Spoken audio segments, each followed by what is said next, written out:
Akkam jirtu kabajamoota fi jaalatamtoota hordoftoota biiftuu Oroo bakkuma jirtanitti nageenyi keenya kan kabajaatiif kan jaalalaa isin haa ga'u isin hin jenne ittaan sun oduu sa'a kana qabannee dhiyaannee jirra hangaduma sagantaa kanaatti nu wajji turaan affeerraa kenna kun biiftuu Oroodha keessanii jajjabeeffadha kallattii man gara mata duree oduu amma qabadheetti yeroo dabru ogeeyyiin fayyaa Itoophiyaa akka guutuu biyyattiitti lagannaa jalqabanii jiru.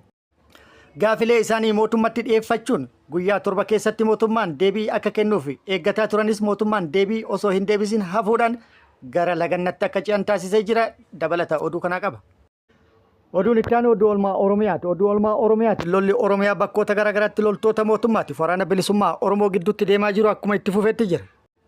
Lixa shaggaritti har'aaf kalee lolli guddaan deemaa kan jiru yoo ta'u mootummaan humna guddaa bobbaasee turus akka hin milkaa'in waraanni bilisummaa Oromoo ibsee jira. Oduu biyya alaatiin Ameerikaa fi Suudiin marii gaggeessaa jiru. Mariin isaanii waa hedduu ka of keessatti qabate jedhamee jira. Dabalata oduu kanallee qabna. Oduu kanneenii fi kan biroo wajjin guutuu oduu wajjin isin wajjin ka turu ani Bariisoo Ganamooti guutuun oduu akka itti aanu kanatti isiniif dhiyaata. Ogeeyyiin fayyaa Itoophiyaa akka guutuu biyyattiitti lagannaa hojii jalqabanii jiru. Ogeeyyiin fayyaa guutuu biyyattiitti gaafilee isaanii mootummaaf dhiyeessanii guyyaa torba keessatti akka deebisuuf gaafataa turanis mootummaan gaafilee isaanii osoo hin deebisin yookaan immoo callisee bira dabruun guyyaan kenname waan dhumeef ogeeyyiin fayyaa akka guutuu biyyattiitti har'a caamsaa 13/2025 irraa eegaluudhaan hojii dhaabuu yookaan immoo lagannaa hojii jalqabanii jiru. Mootummaan gama isaatti gaafilee ogeeyyii fayyaatiif deebii deebisuu irra yoo hojjettan hojjedhaa yoo diddan ogeeyyii fayyaa muuxannoodhaan isin caalan biyya alaatii galchina jechuudhaan akka doorsisaa tures ni yaadatama. Kana jechuun doorsisaafi malee ogeeyyii fayyaa alaa fidanii biyya keessatti hojjisiisuuf mindaan amma hojjettoota kanaaf kafalan waaqa fi lafa mindaan amma hojjettoota ogeeyyii fayyaa Itoophiyaatiif kafalamu $150 yoo ta'e inni guddaan jechuudha. Akka ogeeyyii biyya alaatitti immoo xiqqaan $1,100 ta'a. Kana jechuun mootummaan hojjetaa biyya keessattiif $150 kafala. Hojjetaa biyya alaatiif immoo $1,000 kafalee alarraa ni galchaan waan hin yaadamne. Kana jechuun doorsisaaf akka ta'e waan mul'atudha. Gara biraatiin immoo yeroon ogeeyyiin fayyaa mootummaaf kennan kaleessa caamsaa 12/2025 kan dhumate yoo ta'u ministeerri fayyaa Itoophiyaa Dr. Maqdas Dhaaba ibsa laatanii ture. Gaafii ogeeyyii fayyaa deebisuuf hojjetaa akka jiranis ibsanii turan. Wanti hojjetamaa jiru maal akka ta'e ibsuu baatanis ibsi kenname hojjettoota ogeeyyii fayyaa kana waan hin qubsiniif ogeeyyiin fayyaa guutumaan guutuutti akka biyyattiitti jechuudha gara lagannaa hojiitti har'a barraaqan yookaan ganamarraa jalqabee galanii jiru. Hospitaalonni lagannaa hojii jalqaban magaalaa Finfinnee akka Xuqur Ambassaa akkasumas Phaawulos, Hospitaala Yuunivarsiitii Madda Walaabuu, Hospitaala Goobbaa, Hospitaala Addis Zaman, Hospitaala Waliigala Injibaara, Hospitaala Waliigala Dabaarq, Hospitaala Yuunivarsiitii Walqixxee kanneen muraasa. Gara biraatiin immoo humnoonni mootummaa tarkaanfii fudhatu akka jalqabanis odeeffannoon kallattii garaagaraa irraa ba'an ibsaa jiru. Tarkaanfii fudhataa jiraniin reebichi akkasumas doorsisa yookaan sodaachisaa fi mana hidhaatti galchuun illee akka jalqabame himamaa jira. Haaluma kanaan ogeeyyoota fayyaa hedduu fi barsiisota dabalatee hedduun gara mana hidhaatti galfamaa akka jiranis odeeffannoon garaagaraa irraa ba'aa jiran argisiisaa jiru. Bakkoota garaagaraatti kan reebichi irratti raawwatamee fi haleellaan irratti raawwatamee miidhaan irratti raqqabees hedduu akka ta'e himamaa jira. Lagannaan hojii kun immoo hojjettoota seektara biroo kan mootummaa dabalatuuf akka deemus himamaa jira. Hojjettoonni baankii daldala Itoophiyaallee akkasumas barsiisotaa fi kan biroollee lagannaa kanatti makamuu danda'u jechuudhaan shakkiin guddaan uumamee jira. Kanarraa ka'uudhaan barsiisota biizii taasisuun itti fufee jira. Bulchiinsi magaalaa Finfinnee guyyaa boruutti guutuu barsiisaa magaalaa Finfinnee keessa jiru waamicha walgahii taasiseefii jira. Bakkoota biroottis haaluma kanaan itti fufee jira. Kun akkuma jirutti ta'ee mootummaan sobee of jajjabeessa malee rakkoo hamaa fi muddamsuu hamaa keessa akka gale beekamee jira. Bajanni biyyattii waraana biyyattii keessatti waggaa 7 deemuun dhumatee waan jiruuf yeroo ammaa kanatti rakkoo kana furuuf dandeettii akka hin qabne akkasumas furmaanni inni laatuu danda'u kan hin jirre akka ta'e beekamee jira. Oduun kun oduu gaddaati. Harargee lixaa aanaa Shanan Dhuugootti konkolaataan hallayyaa seenuun balaa tiraafikaa dhaqqabeen namoonni hedduun lubbuu dhabanii namoonni hedduun immoo madaa'anii jiru.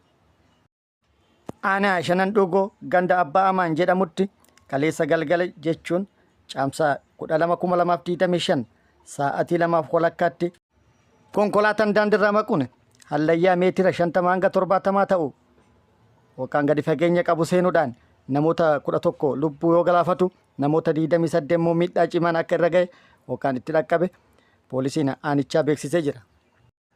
Konkolaataan balaan kun irra dhaqqabe Isuzu yoo ta'u lakkoofsi gabatee isaa SUM 3-05025 kan ta'e yoo ta'u magaalaa aanichaa waldaa irraa seeraan ala meeshaa gubbatti namoota 42 fe'ee gara aanaa masalaatti imalaa osoo jiru balaan kun kan irratti dhaqqabe. Namoota miidhaan irratti dhaqqabe gara hospitaala Hirnaatii fi hospitaala Cirootti geessuudhaan yaalamaa kan jiran akka ta'es beekamee jira.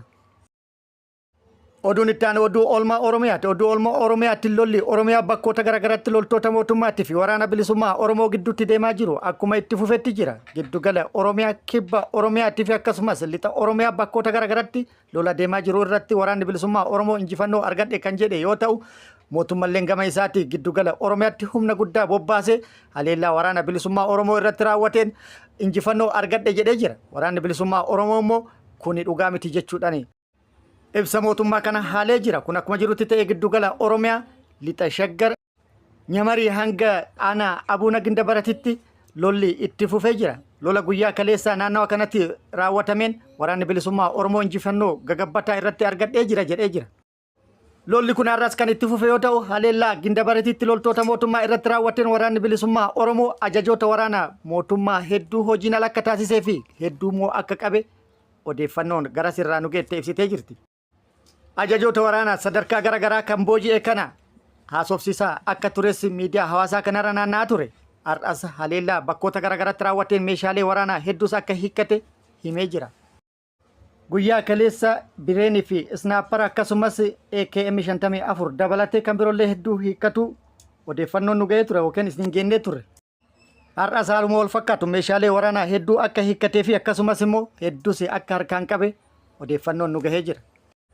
Akkasumas kibba Oromiyaattis waraanni bilisummaa Oromoo har'a barraaqan haleellaa loltoota mootummaa irratti akka raawwate odeeffannoon gara sirraa baatee ibsitee jirti. Waraanni bilisummaa Oromoo zoonii madda albuudaa haleellaa humnoota mootummaa irratti raawwatee humnoota mootummaa hedduu hojiin ala akka taasise hedduu madeessee hedduu addunyaa kanarraa akka godaansisee fi akkasuma meeshaa waraanaa hedduu akka irraa hiikkate odeeffannoon gara sirraa nu geette ibsitee jirti. Dabalata oduu kana qabannee yeroo itti aanutti kan dhufnu ta'a. Akkasumas haleellaa magaalaa takka seenuudhaan magaalaa yeroodhaaf maqaa isii ammatti dha'uu hin barbaanne takka seenuudhaan tarkaanfii fudhateen hidhamtoota siyaasaa hedduu mana hidhaatitti ol guuramanii yeroo dheeraaf dararamaa turan yaasee jira. Kan yaasellee baay'eedha. Guutuu isaa yeroo itti aanutti qabannee dhufna. Haaluma wal fakkaatuun waraanni bilisummaa Oromoo lixa Oromiyaa bakkoota garaagaraatti haleellaa loltoota mootummaa irratti kan raawwate akka ta'e ibsee jira. Aanaa Baaboo Gambeelitti haleellaa loltoota mootummaa irratti raawwatee loltoota mootummaa hedduu hojiin ala akka taasisee fi akkasumas hedduu akka booji'e meeshaalee hedduus akka hiikkate ibsee jira. Dabalata oduu kanallee yeroo itti aanutti qabannee dhufna. Oduun inni biraa waraanni bilisummaa Oromoo humna haaraa eebbisee jira. Humna haaraa yeroo dheeraaf leenjii siyaasaatii fi leenjii hidhannoo ga'umsaan leenjisaa ture xumursiisuun eebbisee bobbaasee jira. Gara biraatiin immoo loltoonni mootummaa hedduun mooraa waraana mootummaa gadi dhiisuudhaan gara mooraa waraana bilisummaa Oromoo dhufuu itti fufanii jiru. Tibba kana loltoonni hedduun Oromiyaa bakkoota garaagaraa irraa gara mooraa waraana bilisummaa Oromoo dhufanii jiru. Waraanni bilisummaa Oromollee simannaa ho'aa taasisaa jira jedhee jira.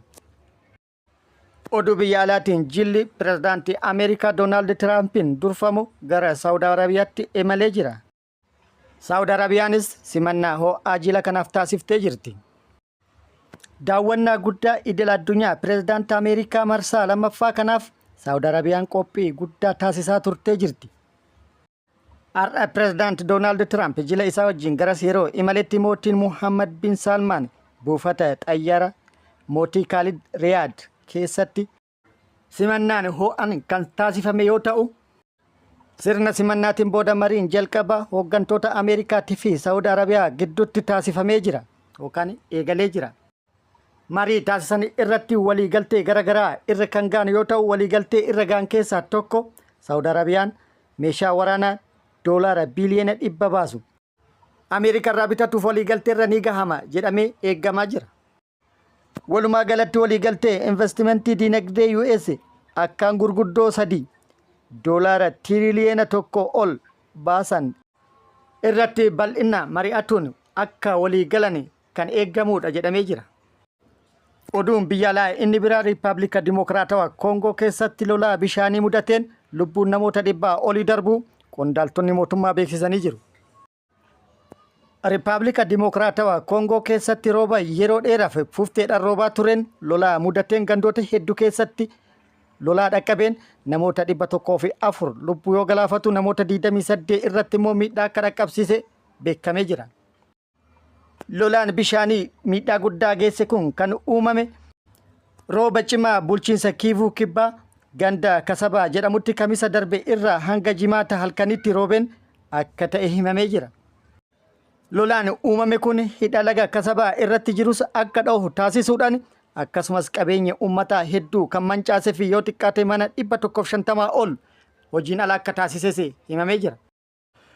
Kabajamoota fi jaalatamtoota hordoftoota biiftuu Oro oduun ammaaf qabadhe kan hanga ammaa kana guutuu oduu wajjin isin wajjin ka ture ani Bariisoo Ganamooti. Hanga yerootti aanutti deebinee wal agarrutti nagaan nuu turaan hawwii kenna nagaatti nuu tura.